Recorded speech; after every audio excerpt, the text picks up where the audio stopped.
১৯৯৬ সালের ৬ সেপ্টেম্বর মাত্র ২৫ বছর বয়সে আত্মহত্যা করেন সালমান শাহ।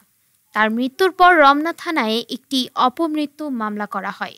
তবে গত ২০ অক্টোবর ঢাকার ষষ্ঠ অতিরিক্ত মহানগর দায়রা জজ মোহাম্মদ জান্নাতুল ফেরদৌস ইবনে হক বাদীপক্ষের করা রিভিশন মঞ্জুর করে মামলাটি হত্যা মামলা হিসেবে গ্রহণের নির্দেশ দেন।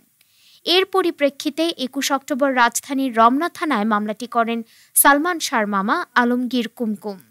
মামলায় সালমান শাহর স্ত্রী সামিরা হক সহ ১১ জনকে আসামি করা হয়।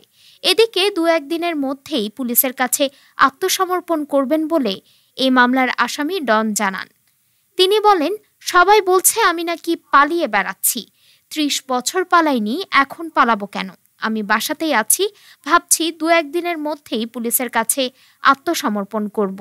৩০ বছর ধরে যন্ত্রণা ভোগ করছি, এর একটা সুরাহা হওয়া দরকার। ডন আরও বলেন, যে চলচ্চিত্র ভালোবেসে ঘর ছেড়েছি, অভিনয়ের জন্য ভালো সুযোগ পাওয়ার আশায় হার্টথ্রোব সালমান শাহর সঙ্গে জুটি গড়েছিলাম।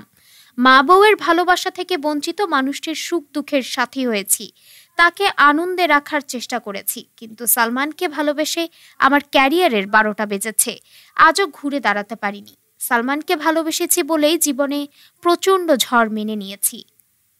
ডেস্ক রিপোর্ট, আজ বার্তা।